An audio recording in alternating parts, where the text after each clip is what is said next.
دہریت یا ایتھیزم، انکار خدا کے دلائل۔ دہریت سے مراد خدا کے تصور کو مسترد کرنا ہے۔ انکار خدا کو دو طرح تقسیم کیا جا سکتا ہے۔ نمبر 1، کسی ایسی طاقت کے وجود سے انکار کرنا جسے خدا کا نام دیا جائے، اور کسی بھی ثقافت کے اندر خدا یا دیوتاؤں کے مروجہ عقیدے کو مسترد کرنا۔ نمبر 2، اس قسم میں خدا کو یا تو نظر انداز کر دیا جاتا ہے یا عملی طور پر اسے مسترد کر دیا جاتا ہے۔ دہریت اور الحاد کے الفاظ عام طور پر بحث مباحثوں میں خدا کے بارے دلائل اور الزامات کے تبادلے میں استعمال ہوتے ہیں، لیکن اس اصطلاح کے ابہام کی حالت یہ ہے کہ 17ویں صدی کے فلاسفر اسپینوزا کو ایک ہی وقت میں ایک ایسا شخص کہا جاتا جسے خدا کا نشہ ہوا ہو، اور دوسری طرف اسے دہریہ بھی قرار دیا جاتا تھا۔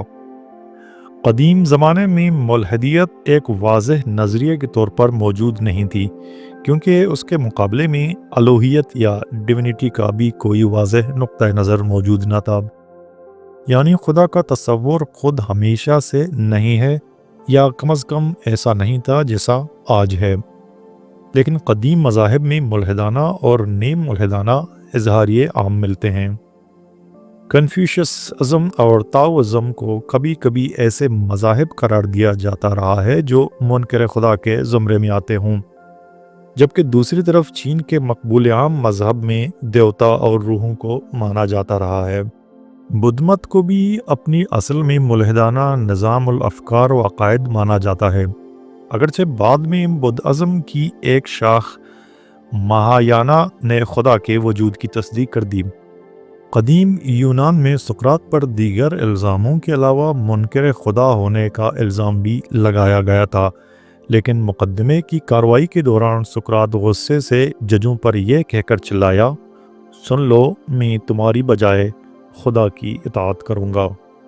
جوہر پرست یا ایٹامسٹ ڈیموکریٹس اور ایپیکیورین نے اگرچہ آسمانوں پر دیوتاؤں کے وجود کے ہونے پر تو اعتراض نہ کیا، البتہ انہوں نے دنیا کا ایسا مادی نظریہ پیش کیا جس پر دیوتاؤں کا کوئی اثر رسوخ نہیں تھا۔ چنانچہ ایپیکیورین کو اسی بنیاد پر ملحد کہا گیا کہ وہ دیوتاؤں یا روحوں کو غیر فعال اور انسانوں کی دنیا سے بے نیاز سمجھتے تھے۔ یہی وہ نقطہ تھا جس نے افلاطون کو بہت بے چین رکھا کہ دیوتا یا خدا اس دنیا کو بنانے والا تو ہو سکتا ہے، لیکن کیا اس کا انسان کے ساتھ کوئی تعلق بھی ہے؟ افلاطون کہا کرتا تھا کہ جب کوئی سوچے سمجھے گناہ کرتا ہے تو یہ فرض کر لینا چاہیے کہ وہ نمبر 1 یا تو دیوتاؤں پر یقین نہیں رکھتا، نمبر 2 یا دیوتاؤں کا انسان کے ساتھ کوئی واسطہ نہیں، نمبر 3 یا دیوتاؤں کو آسانی سے قربانیاں اور پرستش کی رسوم ادا کر کے خوش کر لیا جائے گا، نمبر 4 یا انہیں ان کے مقاصد سے ہٹایا جائے گا۔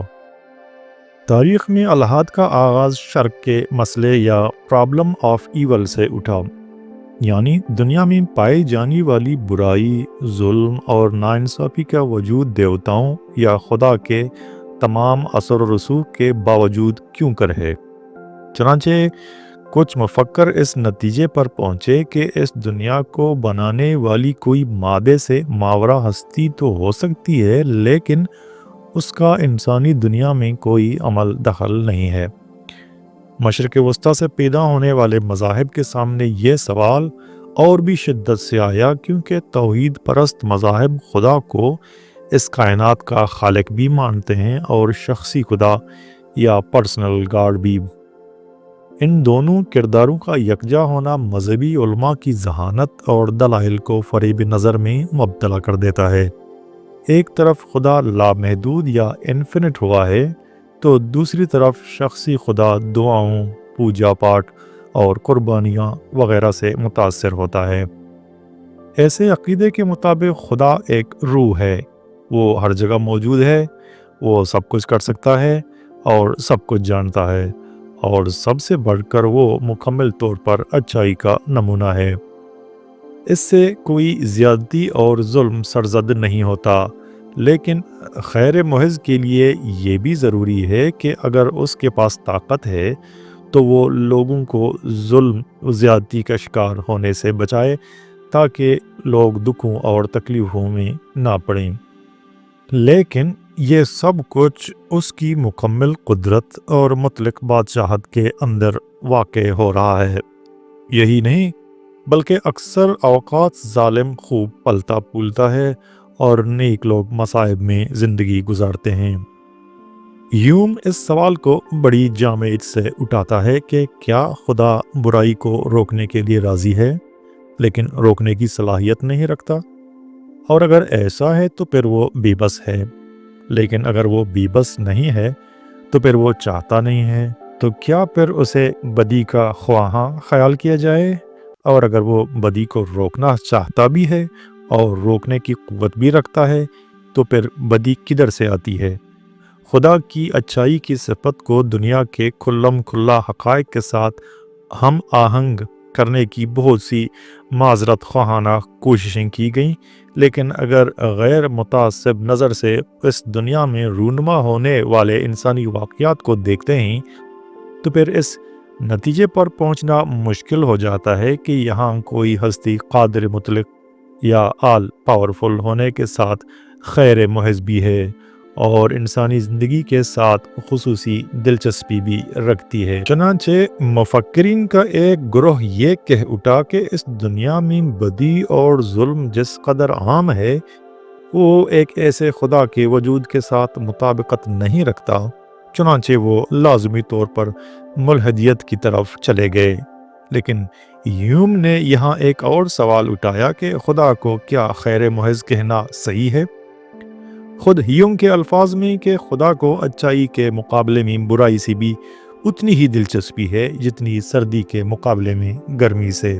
ملحدین کی دوسری دلیل اس مشکل صورتحال سے ماخوذ ہے جس میں یہ بھی مانا جاتا ہے کہ خدا کا کوئی جسم نہیں اور پھر بھی وہ ہر جگہ موجود ہے۔ سکسٹس سے یہ دلیل وابستہ ہے کہ لامحدود یا انفینٹ خدا اور زندہ خدا میں عدم مطابقت پائی جاتی ہے، کیونکہ تنقیدی فلسفیانہ مباحثہ سے ہی ثابت نہیں ہوتا، بلکہ عقل سلیم بھی یہی کہتی ہے کہ ہم کسی ایسی ہستی کو نہیں سمجھ سکتے جو پیار بھی کرتی ہے، معاف بھی کرتی ہے، حکم بھی دیتی ہے وغیرہ وغیرہ، لیکن اس کا کوئی محل وقوع اور جسم نہیں ہے۔ اسی سے متوازی فلسفیانہ دلیل نکلتی ہے کہ شخصی ہونے کے لیے کچھ خصوصیات درکار ہوتی ہیں، مثلاً دوسری اشیاء اور افراد کے حوالے سے احساسات اور افکار کو کوئی معینہ مقام ہونا، ایک جسم ہونا جس سے وہ ہستی وہ سرگرمیاں انجام دے سکے جو اس سے منسوب کی جاتی ہیں، جبکہ مذہبی نقطہ نظر کے مطابق خدا بغیر کسی جسم کے یا باڈی لیس ہے، جو ہستی کے تصور کو کالعدم کر دیتی ہے، جبکہ خدا سے منسوب سب کی سب سرگرمیاں جسم و جان سے متعلقہ ہیں۔ چنانچہ فلسفی اس نتیجے پر پہنچتی ہے کہ اگر بن جسم کا خدا بے جوڑ اور بے ربط ثابت ہو جائے گا تو پھر خدا کے نام پر تمام عقائد کے خلاف فیصلہ کن اعتراض مسلم یا اسٹیبلشڈ ہو جائے گا۔ یہ بات بھی سامنے آئی ہے کہ خدا کے وجود کے حق میں دلائل خواہ کتنے ہی پر نقائص کیوں نہ ہوں، وہ مجموعی طور پر خدا کے ہونے کے کچھ نہ کچھ امکانات ضرور فراہم کرتے ہیں۔ لیکن اس پر اینٹنی فلیو بڑے زوردار طریقے سے کہتا ہے "An accumulation of failed proof proves nothing"، یعنی ناکام ثبوتوں کے ڈھیر بھی کچھ ثابت نہیں کر سکتے۔ ناقص ثبوت اہلیت ہی نہیں رکھتا کہ اسے کچھ ثابت کرنے کے لیے استعمال کیا جائے۔ ناکافی ثبوتوں کو جو لوگ قبول کرتے ہیں شاید ان سے خود ان کی اپنی کمزوریوں پر پردہ پڑتا ہو، کیونکہ اگر سوراخوں والی ایک بالٹی میں پانی نہیں رہ سکتا تو کوئی وجہ نہیں یہ یقین کرنے کی کہ ایسی ہی 10 دوسری بالٹیوں میں پانی رہ جائے گا۔ جدید سائنسی نظریات کے سامنے آنے سے خدا کے ہونے کے دلائل جتنے کمزور امکانات میں بدلتے جاتے ہیں، اتنا ہی زیادہ ایمان کے بارے یہ سوال بڑھتا جاتا ہے کہ عقیدے کی بنیاد ایمان ہو یا عقل۔ خدا پر صرف عقیدے کی بنیاد پر ہی ایمان رکھا جا سکتا ہے، کیونکہ خدا کے وجود کے حق میں اگر عقلی دلائل پیش کرنے کی کوشش کی جائے گی تو پھر جوابی عقلی دلائل کا سامنا مشکل ہو جانے کے واضح امکانات ہیں۔ بائبل میں اگرچہ ملحدیت کے نظریے کی کوئی باقاعدہ شہادت نہیں ملتی، البتہ ایک جگہ ایک کردار کے منہ سے کوئی خدا نہیں ہے یا there is no God کا کلمہ کہلوایا ہوا ملتا ہے۔ بعض لوگ اس کا ترجمہ God is not here، یہاں خدا نہیں ہے کرتے ہیں۔ دلچسپ بات یہ ہے کہ رومن شہنشاہیت کے زمانے میں عیسائیوں کو اکثر کافر کہا جاتا تھا، کیونکہ وہ شاہی مذہب کے دیوتاؤں سے انکار کرتے تھے۔ دہریت ہمیں منظم اور بالتفصیل شکل میں جدید مغرب میں ملتی ہے، جو کہ کٹر مذہب پرستی کے خلاف احتجاج کے طور پر ابھر کر سامنے آئی ہے۔ جدید دہریت کو عقلی اور رومانی دہریت میں تقسیم کیا جا سکتا ہے۔ عقلی دہریت یا ریشنلسٹک ایتھیزم۔ عقلی دہریت اس جدید اعتماد سے پیدا ہوئی کہ اب سائنسی علم اس دنیا کے بارے وہ تمام وضاحتیں پیش کر سکتا ہے جس سے مذہب کے توہم پرستانہ تصورات متروک ہو سکتے ہیں۔ اس تحریک کے افکار کی ابتدا مغرب کے رینیسانس یا احیاء فکر کا دور میں ملتی ہے، جس کے بعد یہ کافی عرصے تک غیر معروف رہی۔ پھر اس تحریک کا عروج 18ویں صدی کی روشن خیالی کے زمانے میں حاصل ہوا، جب اس نے ایک عظیم لہر کی شکل اختیار کر لی۔ فرانسیسی فلاسفروں میں سے بہت سے مشہور بے باک اور بے لاگ فلاسفر ایسے تھے جو تصور خدا کو نہیں مانتے تھے۔ اسکاٹ لینڈ کا ایک ارتبابی فلاسفر، خدا کے وجود پر شک کرنے والا ڈیوڈ ہیوم نے ایک دفعہ پیرس میں اپنے میزبان دانشور دوست کو کہنے لگا، یار مجھے کسی حقیقی ملحد سے ابھی تک ملنے کا موقع نہیں ملا۔ اس کے دوست نے جواب دیا، جناب یہ جان کر آپ کی دلچسپی میں اضافہ ہوگا کہ آج شام ایسے 17 لوگوں کے ساتھ آپ کھانا کھانے جا رہے ہیں۔ اس مثال سے اس وقت یورپ کے فکری موڈ کا پتہ چلتا ہے کہ وہاں عقل پرستی کی لہر کس قدر تیز ہو چکی تھی۔ رومانی دہریت یا رومانٹک ایتھیزم۔ رومانی دہریت اخلاق کی بنیادوں پر خدا کے خلاف ایک ریڈیکل احتجاج کے طور پر 19ویں صدی میں ابھر کر سامنے آئی۔ خدا کے خلاف شکایات سے ان رومانیت پسند دہریوں کی تحریروں سے مغربی یورپ کا ادب بھرا پڑا ملتا ہے۔ دستویسکی خدا کی اخلاقی بنیادوں پر نفی کرتے ہوئے سوال اٹھاتا ہے کہ اگر خدا کا تصور نہیں رہے گا تو کیا ہر چیز کی اجازت ہوگی؟ اسی اثنا میں فلاسفر لوڈوک فیروباخ عقلی اور رومانی دونوں قسم کی دہریت کو یکجا کر چکا تھا۔ اس کی رومانیت اس کوشش میں تھی کہ علم الہیات یا تھیولوجی کو علم الانسانیت یا انتروپولوجی میں تبدیل کر دیا جائے تاکہ مذہبیات پر اس کے انسانی ساختہ ہونے کی مہر ثبت کی جا سکے۔ اس کی عقل پسندی فطری مادیت یا نیچرلسٹک مٹیریلزم کی پیداوار تھی، جس کے مطابق خدا کا تصور انسان کے اپنے ہی دماغ سے نکلا ہوا ہے، اور پھر اسی مرکزی خیال کو سیگمنڈ فرائیڈ نے نفسیاتی اصطلاح ترقی دی۔ فیروباخ کا سب سے بڑا وارث کارل مارکس تھا، جس کے الحاد کی بہت سی جڑیں تھیں۔ ایک طرف وہ رومانی انسان پرست یعنی ہیومنسٹ تھا، چنانچہ ہم دیکھتے ہیں کہ وہ انسان کی حمایت میں خدا شکنی کا اظہار کرتا ہے۔ وہ مذہب کی استحصالی طبقات کا دم چلا دے کر اسے محنت کش عوام کے لیے افیون قرار دیتا ہے، کیونکہ مذہب حالت موجود یا اسٹیٹس کو برقرار رکھنے کی کوشش کرتا ہے اور غریبوں کو انصاف دینے کے بجائے اسی دنیا میں عدل کے متبادل کے طور پر انہیں جنت ملنے کی تسلی میں چھوڑ دیتا ہے۔ لیکن دوسری طرف کارل مارکس عقل پرست بھی تھا اور سائنسی مادیت کی بنیاد پر بھی خدا کے وجود کی نفی کرتا ہے۔ دہریت کو نیچے کی شکل میں پھر ایک ابار میسر آیا جب اس نے اپنی پراسرار تحریروں سے پاگل آدمی سے کہلوایا کہ God is dead, God remained dead and we have killed him۔ نیچے کے نزدیک قتل خدا ایک عظیم الشان کام تھا جس کے لیے انسان صرف یوں ہی کفارہ ادا کر سکتے ہیں کہ وہ دیوتا بن جائیں۔ نیچے کی یہی تعویل عقلی نظام الافکار کی شکل میں ہمیں 20ویں صدی میں وجودیت پسندوں یا ایگزسٹنشیلسٹ میں ملتی ہے۔ فرانسیسی فلاسفر ژان پال سارتر کو وجودیت کا بابا کہا جاتا ہے۔ سارتر کا کہنا تھا چونکہ کوئی خدا نہیں ہے لہٰذا انسان خود ہی اپنی اقدار کا خالق ہے اور اسے خود ہی اپنے فیصلے سے یہ متعین کرنا چاہیے کہ صحیح کیا ہے۔ البتہ وجودیت ایک نظام الافکار کے لحاظ سے نہ خدا پرست تھی اور نہ ملحد پسندانہ۔ تاز وجودیت پسند دانشور دونوں حلقوں میں پائے جاتے رہے ہیں۔ یہ بھی حقیقت ہے کہ ایمان اور دہریت کو ایک دوسرے کے متضاد قرار نہیں دیا جا سکتا۔ یہ دونوں ایک دوسرے کے ساتھ خلط رہے ہیں۔ ایک طرح کے تصور خدا رکھنے والے دوسری طرح کے تصور خدا رکھنے والوں کو ملحد کہتے رہے ہیں۔ دوسری طرف یہ بھی عام مشاہدہ ہے جو لوگ بظاہر خدا کو نہیں مانتے ان کے اندر صداقت کی جستجو، علم کی چاہت اور انسان دوستی بدرجہ اتم موجود ہوتی ہے بنسبت ان لوگوں کے جو بڑھ چڑھ کر خدا پر ایمان رکھنے کا دعویٰ کرتے ہیں۔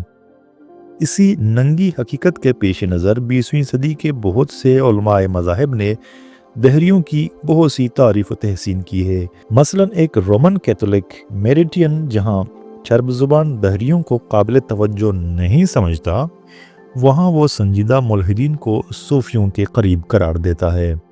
بقول اس کے ایسے دہریوں کی عظمت اور ان کا بڑاپن ہے کہ وہ دنیا کی برائیوں اور جہالت کے خلاف جہاد کرتے ہیں۔ دیکھنے میں آیا ہے کہ دہریے خدا پرستوں سے زیادہ نرم خو اور نیک ہوتے ہیں۔ وجہ اس کی یہ ہوتی ہے کہ خدا پرستوں کا خدا پر ایمان اندھے عقیدے کی بنیاد پر ہونے کی وجہ سے ان کا خدا کے ساتھ رشتہ میکانیکی نوعیت کا رہتا ہے۔ اس میں روحانی گہرائی اور وسعت نہیں آ پاتی، جبکہ دہریے ہونا بچوں کا کھیل نہیں ہوتا۔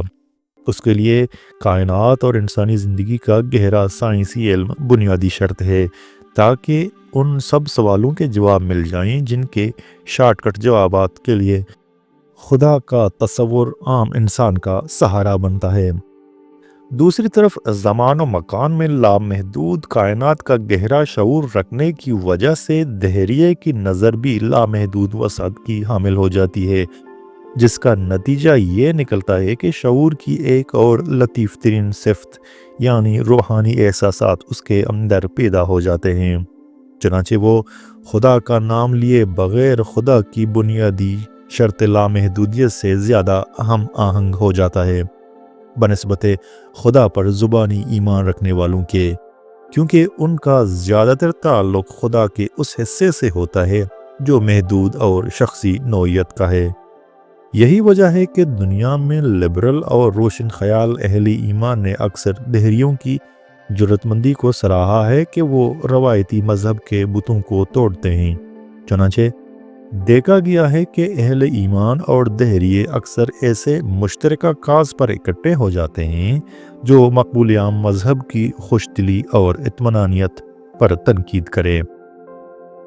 یہ مل کر اس کٹر عقیدہ پرستی کو مسترد کر دیتے ہیں جس سے کسی معاشرے کے اندر یا مختلف معاشروں کے درمیان مقدس جنگوں یا فرقہ پسندانہ لڑائیوں کی آگ بھڑکائی جاتی ہے۔ دہریوں کا کردار تاریخ کے کسی بھی حصے میں اور کسی بھی معاشرے میں ہمیشہ مثبت رہا ہے۔ انہوں نے جہالت کے مقابلے میں عقل کے چراغ روشن کیے۔ خیر کیا بات ہے جو عقل سوچتی ہے وہ مذہب سے عام طور پر مختلف ہوتا ہے۔ فطرت جو راز کھولتی ہے وہ مذہب کے دیے نظریے سے متضاد ہوتا ہے۔ سائنس کی جامع صداقتوں کے سامنے مروجہ مذاہب سے فطرت کے برے، مبہم اور غیر مکمل تصورات کے ٹکڑے پیش کر کے کہا جاتا ہے کہ دیکھا، فلاں بات کا اشارہ مذہب میں پہلے سے موجود تھا، حالانکہ ان کی حقیقت صرف اتنی ہوتی ہے کہ قدیم انسان اپنے مشاہدات اور تجربات سے صداقتوں کے ٹکڑے اکٹھے کر چکا تھا جن کا اشارہ مذہب کی بعض باتوں میں منعکس ہوتا ہے۔ مثلا اگر کہیں آیا ہے کہ زندگی کا آغاز پانی سے ہوا تھا، تو اس کا مطلب یہ نہیں کہ یہ معلومات کسی آسمانی یا ڈیوائن ذریعے نے پہنچا کر علم حیاتیات یا بائیولوجی میں بڑا اضافہ کیا، بلکہ اس سے ظاہر ہوتا ہے کہ اس وقت تک انسان اپنے مشاہدے سے سمجھ چکا تھا کہ زندگی کسی نہ کسی طرح پانی سے پیدا ہوئی ہوگی۔ چنانچہ دہریوں نے اس کائنات اور تاریخ کی مادی تعبیریں کر کے صداقت مطلق تک پہنچنے کے لیے عینیت پسندوں یا آئیڈیلسٹس کی طرح خیالی گھوڑے دوڑانے کے بجائے کہیں زیادہ صحیح کی ہے اور انسان کو بذریعہ عقل عظیم تر صداقت کے قریب کرنے میں بڑا کردار ادا کیا ہے۔ انہوں نے پھیلاتے ہوئے اس عام تصور کو بھی غلط ثابت کیا کہ مروجہ تصور خدا کے بغیر انسان روحانی طور پر خود کو خالی محسوس کرے گا۔ دنیا کے تمام عظیم دانشور جو مذہبی تصور خدا پر ایمان نہیں رکھتے، وہ روحانی طور پر زیادہ مطمئن اور تونگر ہوتے ہیں، کیونکہ ان کا ایمان موروثی یا اندھی عقیدت کی بنیاد پر نہیں ہوتا، بلکہ ٹھوس حقائق اور کسب شعور کا نتیجہ ہوتا ہے۔ اور یہ خیال بھی غلط ہے کہ مروجہ تصور خدا کے انکار سے انسان اخلاقی طور پر بے راہ رو ہو جائے گا، کہ دہریے کسی بھی دعوی تقوی رکھنے والے سے کم شریف النفس نہیں پائے گئے، بلکہ اخلاقی طور پر وہ زیادہ حساس ہو جاتے ہیں، کیونکہ اخلاقی سوال گناہ و ثواب کا کیل نہیں رہتا، بلکہ اپنی بہترین انفرادی اور اجتماعی زندگی کی بقا کا سوال بن جاتا ہے۔ یہی وجہ ہے کہ حقیقی اخلاقیات اور اصول پرستی کی جڑیں ان معاشروں میں کہیں زیادہ گہری ہیں جہاں عام طور پر سیکولر اور مذہب سے بیگانہ معاشرہ کہا جاتا ہے، جبکہ تمام مذاہب زدہ معاشرے زبان سے اخلاقیات کے مامے اور عملاً اندر سے اخلاقی طور پر مکمل دیوالیہ ہو چکے ہیں۔ جہاں اپنی ذات کا مفاد کا سوال آتا ہے، وہاں نہ خوف خدا یاد رہتا ہے، نہ انسانیت کا خیال، اور نہ وطن سے محبت باقی رہتی ہے۔ چنانچہ تمام وہ معاشرے جہاں مذہب کا بول بالا ہے، منافقت اور بے اصولی کی منہ بولتا تصویریں ہیں۔